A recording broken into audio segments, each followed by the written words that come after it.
at y'all with another video, and I'm continuing my coverage of the Pegasus project. So I got the Whitney Webb video out and all the other videos and everything, but this is going to be a continuation of the Whitney Webb article, though. So this is part of it. Like, you already know how Whitney get down, dog. Whitney, when she go deep, she go deep. It was a long article, so I figured I'd break this up. I broke the video I did about her article. I'm probably going to break that up into two parts. At this point, I haven't edited it yet, so I might break it up in two parts. Just look out for it. You'll see it. This is the future, so you'll have seen it by then. But yeah, so definitely look out for it. But we're gonna be continuing this because I found this article interesting. This part of the article interesting. So let's get into it. So as you already know, Whitney Webb's been calling out a lot of the fuckery going on with the Pegasus project. While the media is covering the Pegasus and the NSO, the Pegasus project and the NSO story, which is important. I'm not downplaying that. The fact of the matter is Whitney Webb has been covering that. That's like child's play that Whitney Webb has covered already. What they need to be talking about as well is Toka, because Toka is way more dangerous, and she explains it in the article. So I recommend go watching that video that I did, or like I said, this is the future for you guys. I guess I don't know. See, even like I'm a pretty smart person and I understand time travel concepts. So since I'm whatever, out literally like Loki, like I get time travel like that, like MCU time travel, but Tenet time travel scrambles my brain. I don't know why we're talking about time travel, because we're talking about government spying on this. So let's get into it. The mainstream media's myopic focus on Israel's Pegasus spyware and the threats it poses means that other companies like Toka go uninvestigated, even when their products present an even greater potential for abuse and surveillance.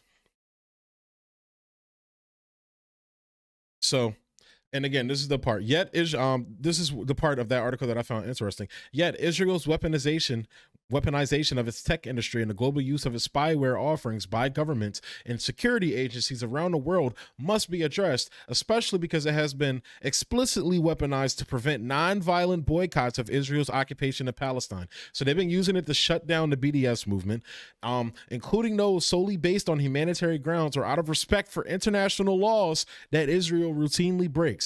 Allowing a government to engage in this activity on a global scale to stifle criticism of flagrantly illegal policies and war crimes cannot continue. You know, like bombing children like Israel does, like dropping cluster bombs, like shooting phosphorus bullets at people, you know, killing already injured people. Like they literally executed a kid on camera, a kid who was already shot. They executed him on camera. And this should not be the case for any government, and this should be the case for any government, not just Israel. So continuing, I found this interesting though, because to me, this is what I call cyber colonialism. This is neo-colonialism through cyber colonialism. So I'm gonna go, when I start reading this, you'll get what I mean by that.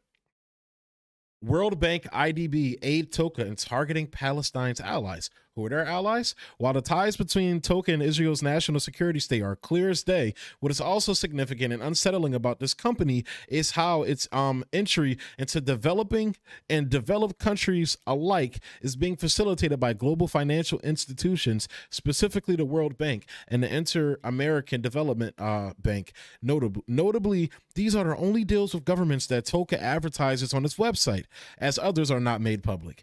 So I wonder why. Several projects funded by one or another of these two institutions have seen Toka become the cyber designer of national cybersecurity strategies for Nigeria and Chile. Since last year, significantly, both countries' populations show strong support for Palestine and the BDS movement. In addition, Toka garnered a World Bank-funded contract with the government of Moldova, an ally of Israel, last September. The World Bank selected Toka in February of last year to enhance Nigeria's cyber development, which includes developing national frameworks, technical capabilities, and enhancement of skills. Through the World Bank contract, Toka has now become intimately involved with both the public and private sectors of Nigeria that it relates to the country's cyber ecosystem. The World Bank's decision to choose Toka is likely the result of a partnership forged in 2019 by the State of Israel with the global financial institution to boost cybersecurity in a developing world, with a focus on Africa and Asia. And that's a picture with them as well, the little Jewish white lady in the middle surrounded by all the Nigerians. That's what you call neo-colonialism. That's what you call cyber colonialism. Not what fucking China's doing, which is going in and building these companies up. What they're doing is exploiting these countries for their own benefit. That's what they're doing. Given Toka's aforementioned use of his technology for only trusted governments, it is notable that Nigeria has been a strong ally of Palestine for most of the decade, save for one abstention at a crucial UN vote in 2014. So she's going to get to the point, to this point that I'm about to make. But you know, Israel's whole thing is we only sell to governments that we vet, which is basically code for we only serve the governments that dick ride us, that ride our cocks. Those are the only governments we sell to.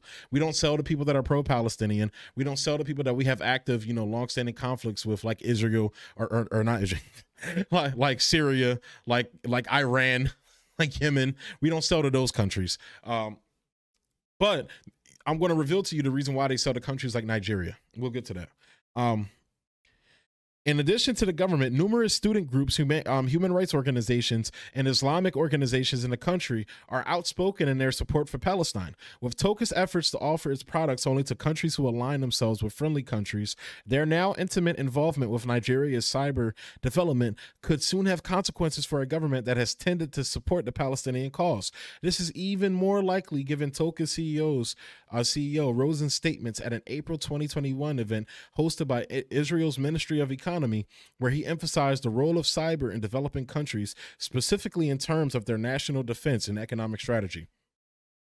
3 months after the deal was struck with Nigeria, through the World Bank, the Inter-American Development Bank selected Toka to advise the government of Chile on next steps for the country's national cybersecurity readiness and operational capacity building. As part of the project, Toka will assess the current cybersecurity gaps and challenges in Chile and support the IDB project implementation by recommending cybersecurity readiness improvements per a press release. Toka claims it will help establish Chile as a cybersecurity leader in South America.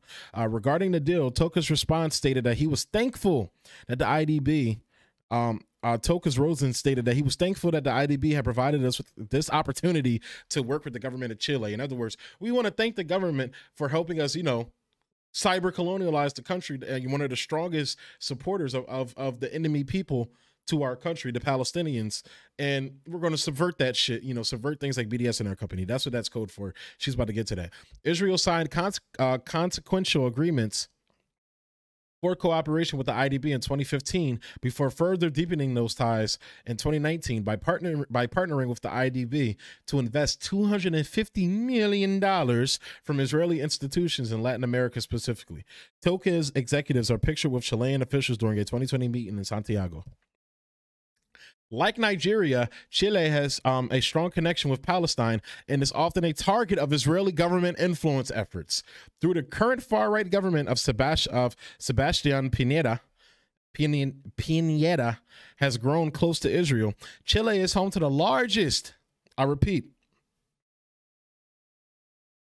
Chile is home to the largest Palestinian exile community in the world outside of the Middle East. As a result, Chile has one of the strongest BDS movements in the Americas, with cities declaring a nonviolent boycott of Israel until the Piñera administration stepped in to claim that such boycotts can only be implemented at the federal level. Palestinian Chileans have strong influence on Chilean politics, with a recent popular presidential candidate, Daniel Jadot, being the son of Palestinian immigrants to Chile. Earlier this year in June, Chile's Congress drafted a bill to boycott goods, services, and products from illegal Israeli settlements. While Toka frames both of these projects as aimed at helping the cyber readiness and economies of the countries it now services, Israeli media has painted a different picture, as they always do. For instance, Haaretz wrote that Israel's partnerships with development banks, specifically those made in 2019 that resulted in these Toka contracts, were planned by an interministerial committee set up by then Prime Minister Benjamin Netanyahu to realize the potential of internal development to strengthen the Israeli economy, improve Israel's political standing, and strengthen its international role. One source quoted by Haaretz as being close to this undertaking stated that the development banks are a way to help advance Israel's interests and agenda in the developing world, including Latin America, but it's not philanthropy. Given these, so they don't even say that, you know, because philanthropy is code word for bullshit. It's a way for billionaires to rinse their dirty money. It's a way for billionaires to clean their name. He said it's not philanthropy, so he's not even giving you the bullshit. He's telling you exactly what it is. Given these statements and Toka's own modus operandi as a company and its background, it seems highly likely that the reason both Nigeria and Chile were chosen as the first of Toka's development bank's contracts was aimed at advancing the Israeli government's agenda in no specific countries, one that seeks to counter and mitigate the vocal support for Palestine among those countries' inhabitants.